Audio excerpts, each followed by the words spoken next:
Hoje a gente vai falar sobre a doença celíaca, que é uma reação do sistema imunológico à ingestão do glúten, que é uma proteína encontrada principalmente no trigo, mas também na cevada, no centeio.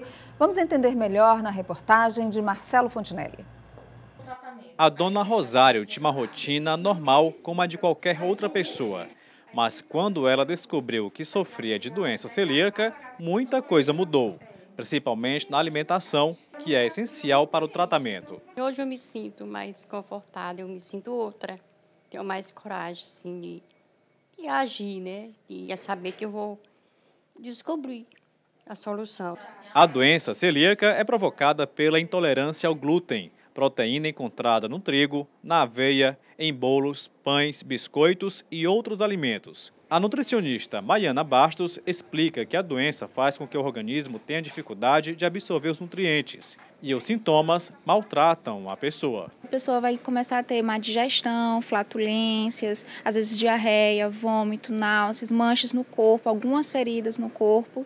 São N sintomas. Então, ter problema de digestão, ter esses sintomas mais de vômito, diarreia, às vezes mancha no corpo, mal-estar, cólicas abdominais mais fortes, já deve procurar o médico. As lojas especializadas em alimentos naturais também disponibilizam nas prateleiras os produtos sem glúten. Eles são bem mais caros que os tradicionais. Já se tem as farinhas já prontas sem glúten, que é farinha de mandioca, farinha de arroz, farinha de coco, que já dá para fazer o preparo em casa dos produtos sem glúten. Então se torna mais em conta, né? Mas também a indústria hoje já tem várias opções de alimentos sem glúten já prontos e acessíveis também, de boa qualidade, bastante nutritivos.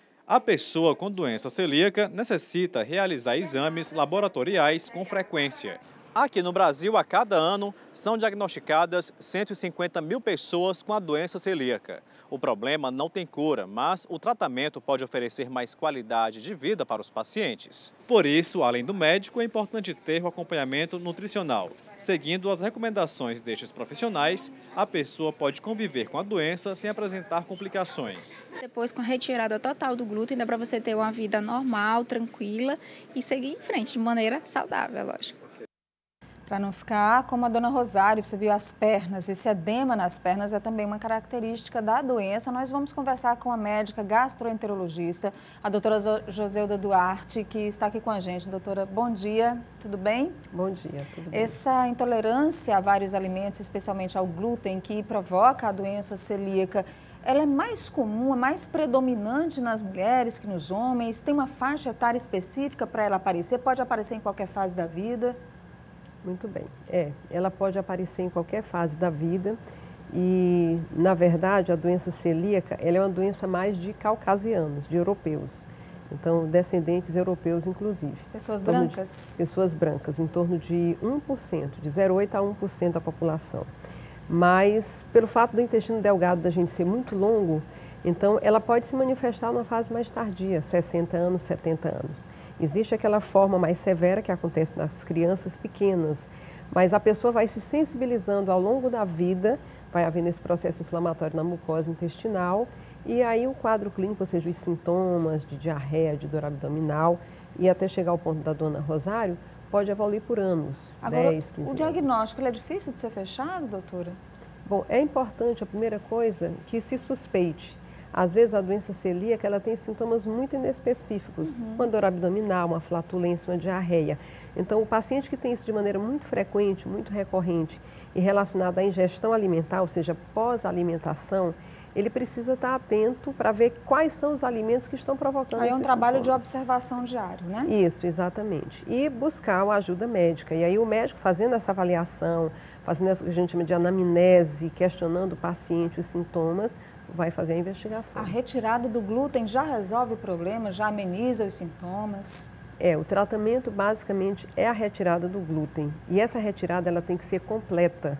Então a gente precisa focar muito nisso, porque muitas vezes na família, até a utilização de utensílios domésticos comuns, uma frigideira, uma panela, que leva um alimento preparado com trigo, e o paciente com doença celíaca, utilizando o mesmo utensílio que não foi lavado no preparo do seu alimento, ele pode se sensibilizar com esse glúten. Doutora? Às vezes um resquíciozinho de glúten pode prejudicar a saúde da pessoa. Pode. Tem estudos, inclusive, mostrando estivadores do Porto de Santos que carregam aquelas sacas e a inalação ou a ingestão acidental daqueles grãozinhos de trigo provocando sensibilidade. E é muito comum hoje, talvez, as pessoas confundirem. Eu vejo aqui até um panfleto de uma atividade recente que aconteceu da Sociedade Piauiense de Gastroenterologia, dor de barriga, diarreia, gases. Você tem algum tipo de intolerância alimentar? A doença celíaca muitas vezes pode ser confundida com uma intolerância à lactose que tem sintomas parecidos e a pessoa às vezes pode até se automedicar,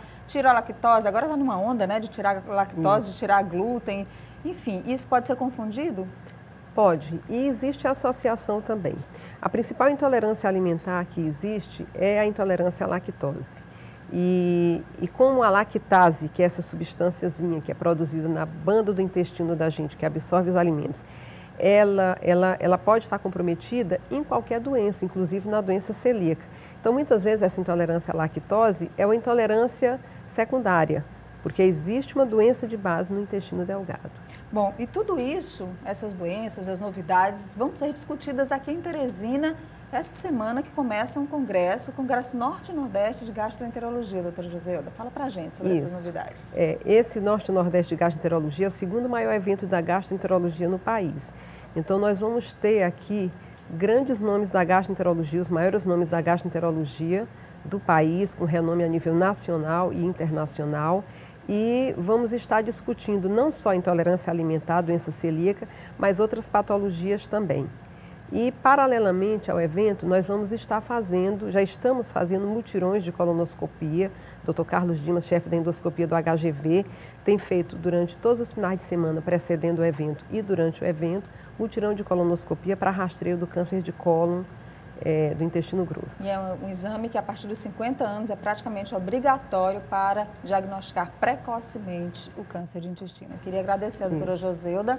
E começa depois da manhã o evento, dia 16, reunindo grandes profissionais, grandes nomes da medicina em torno desses assuntos. Muito obrigada, boa sorte lá no evento, um bom dia. Obrigada, bom dia. Eu gostaria de aproveitar e convidar os colegas, não só da gastro, da cirurgia, da prócto, mas também os clínicos, porque nós vamos ter bem focada essa programação para não especialistas também. Muito obrigada.